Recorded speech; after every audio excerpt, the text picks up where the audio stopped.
But anyway, so I pitched this story, didn't get much traction on its face. The other component to that story, if you look back and read it, was that the Harvard basketball team was suddenly good. Tommy Amaker was hired, and this is also true. They're now in contention for their first NCAA tournament berth since 1946. Okay, so you have those two factors finally, and so the story gets approved in I think winter of 2009, and I go out there to visit Jeremy, and again, the only chip I have is I went to Harvard. Jeremy and I hit it off. It was as surreal a reporting trip even back then for me, just because I was thinking, oh my God, I'm actually writing a story for Sports Illustrated about a Harvard athlete. Like, this is nuts. The fact that it was 4 pages in the magazine was itself, so much further beyond what I ever expected. And so we hit it off. And even then, I asked him, he was, I think one of the things that maybe some of the folks in this room know is that Jeremy was followed when he was at Harvard. He sold out Harvard versus Santa Clara at Santa Clara, which, even if you don't know about basketball, you can probably imagine that game has never been sold out before. Why would you ever go to see Harvard Santa Clara? But Jeremy did that. He's from the Bay Area, had a strong following among Asian Americans specifically. That was his niche. He hadn't gone much further beyond that, but in the Bay Area and certainly across the country, you saw Asian American fans coming into Harvard's 2,100-seat arena, Levites Pavilion, which, I remember going to see Harvard Dartmouth for this story, and next to me, ironically, was Sean Gregory from Time. Was doing his own story. So there was a media attention there. There was something there. And I remember asking Jeremy in his dorm room. We were sitting around. We had just tried to play Xbox. Wanted to play Halo, but his Xbox was broken. So times have changed for him financially also since then.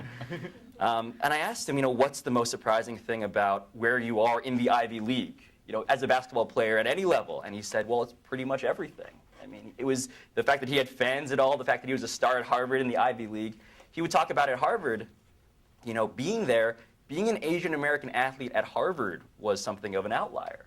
You didn't walk around and suddenly the football team and the baseball team and the basketball team certainly were just Asian Americans who were smart and good at sports. That's not how it works in the Ivy League. Asians in the Ivy League are still a minority, athletically. And so it was very surprising for him. And when I left that trip and I wrote the story and I said he might be an NBA prospect, my personal expectation level for him was to be a backup point guard.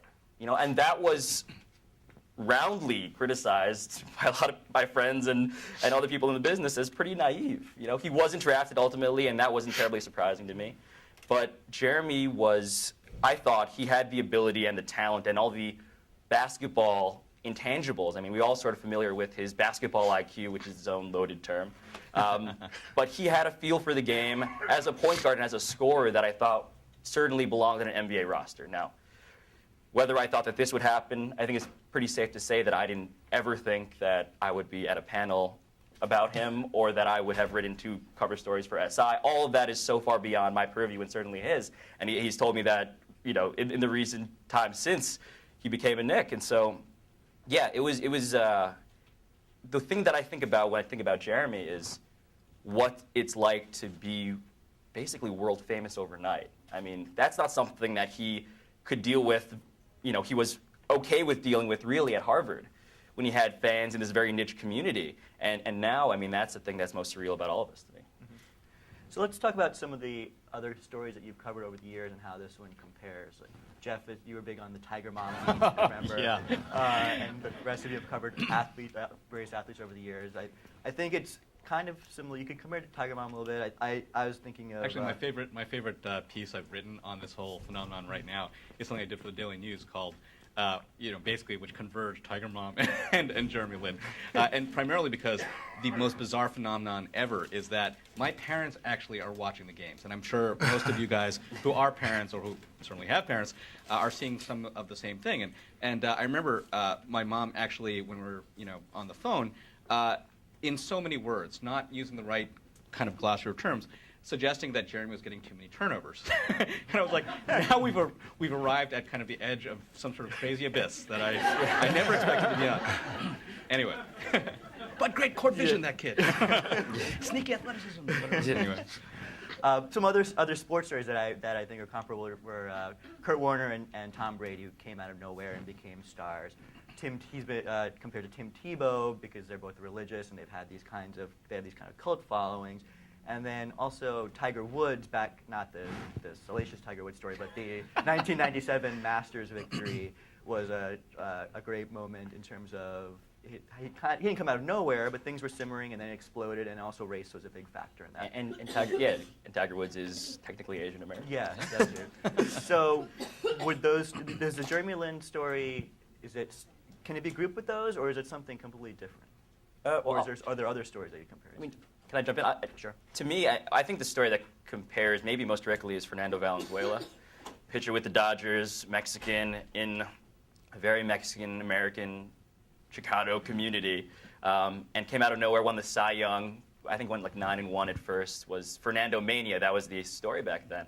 And the ethnicity was such, it was part of the brand inextricably that's who I sort of think of. But to me, all of those stories, I mean, going back to the first question you asked these other guys, the Jeremy Lin story hits everything on the checklist. I mean, it's mind-blowing, and I still can't get over just how pulled out of the mind of like a Disney executive the story is. Or a marketer. I mean, you could sell this story in every possible way.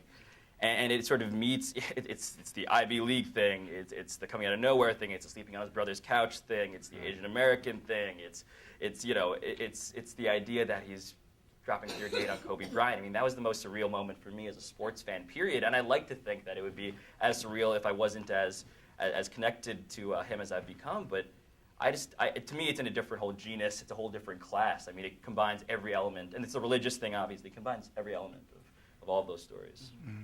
Bill, is there something stick out in your mind as far as? Yeah, it's funny. There are a couple things that come to mind, and I think that we have to get into stereotypes, because at the bottom of the line, that's what a lot of this stuff is. In fact, I was going to say to come up with, well, welcome to my world. When all of a sudden, all the just worst stereotypes just come out. There's this love kind of on the surface, oh, how great this is, but it doesn't take long for all the little racist stereotypes to come out. Even the something Lin pieces, everybody's trying to come up with something Lin. I mean, what's that about? I think Ben and Jerry's just had to pull something, because they had fortune cookies. Fortune cookies, And so I feel like there should be a consulting industry there. It's like how not to be racist when talking about Jeremy Lin. That's another job. That's going to create another industry. So in fact, I remember for Unity a number of years ago when we were first starting out with this idea of unity, trying to get all the quote-unquote minorities, which is interesting. The minority is actually the majority, if we would ever kind of get it together. To come together, and all the journalists would sit around and talk about the stereotypes that your particular group is up against, And so I think there were some Asian, talking about the stereotype of we all get perfect scores and perfect board scores.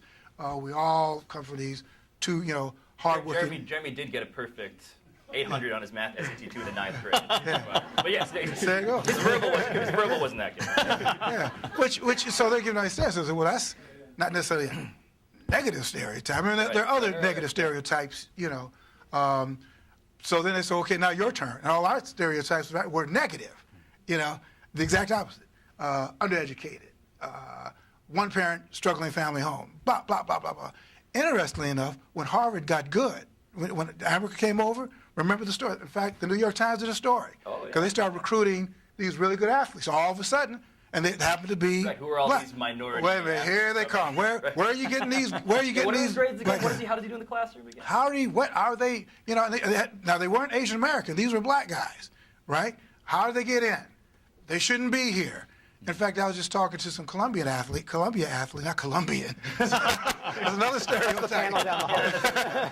But some athletes at Columbia, and there's black athletes, and they were saying even there's this kind of stereotype. They're in the class, they say, well, how'd you guys get here? You must be here because of, so it just never ends. So. Again, I was on this panel the other day, to answer your question last week, and Rebecca Lobo happened to be on the panel. So we were talking about this whole thing, and she said, Bill, has there been a story of an African-American athlete who has really not accomplished anything and in a very relatively short period of time has been gone from zero to becoming a global deity. And I was thinking about it, and I was thinking about, no, not really, because even if Tiger Woods, and he sees himself as Kaplan Nation, so, but for the sake of argument, you know, even Tiger Woods was really good. I mean, he didn't sneak up on anybody. So I was trying to think, I mean, you go down the list, and even every black athlete was pretty good. Fernando kind of came, you know. But I think that's a great point. I mean, that's sort of, I think, the secret fear of some who are following, are projecting into Lin something that maybe he is or is not, which is this idea that has he really done anything yet? You know, you can talk about the cultural impact of what he's done as a role model for Asian Americans, and he's done a tremendous amount. And he's certainly in a short amount of time done a lot for the Knicks. But in the grand scheme of things, that amount of time, even in a strike-shortened basketball season, is no amount of time. So I think it is an interesting point to say, you know, and it's part of the hype and the mania, which is that kind of mania is very, very hard to sustain. So when he has a bad game, as he did right before the All-Star break, and he will have bad games. He will have several bad games. This is inevitable. He could get injured. He could get hurt. Anything could happen. What happens then? I think that's where you come in. Yeah. When you kind of bury him. Just like all the rest. Here lies. Here lies. No, but I don't think. I mean, it's just it's just something that we have to discuss and come to terms with. You know, what are our expectations of him? And we have to, especially for the fans, like, you know, who are not necessarily coming at this as sports fans. Sports, you know, I think of Tiger Woods. Right. And there are a whole bunch of people who didn't follow golf, and suddenly, because of Tiger Woods, they started to follow golf, with the expectation that if Tiger Woods did not win every tournament he entered, That's right. he was not any good. Right. And that's just not golf. Right. And so this is not basketball, for him not to have bad games, or to not have games where his stats don't look outrageous, but he's helping the teams in other ways. Well, you know, what's interesting, and I come to this as being the only person who's not a sports writer on this panel, you know, and I have the, I think, good fortune here to be talking about culture, to write about culture, because that's where I think the lasting impact of Jeremy Lin's going to be, regardless of where his ultimate career is. And, you know, there are arguments on my Facebook page right now about whether he's an elite player. I think that's a crazy argument, right? But I'll get into it because it's fun. But in a larger sense, I mean, I think that what Jeremy Lin represents is, at the very least, a watershed in A, how Asian Americans think about themselves, B, to a certain extent, how the world and the nation think about Asian Americans, and C, I actually think that there's an impact within the NBA itself on how it looks at its assessment of players, period. I mean, setting aside the race thing alone, or even the Harvard thing alone, I think there's a very strong sense that, especially, you know, in a year in which, you know, the movie Moneyball was actually nominated for a Best Picture. It's never going to win, but, you know, and it didn't. So, but this notion of this reflection on how we think about sports, you know, what works, what doesn't, you know, whether or not it's just about having a good body or you know, hitting certain metrics, you know, that makes a player. You know, we talk about intangibles, right? There was actually a really great piece in the Times talking about, you know, his work ethic and, you know, I mean, just the way that he actually went back and addressed a lot of his deficits. There are things that don't show up on a stat sheet in a lot of cases that I think really are causing people to think about the game in a different way. You know, I mean,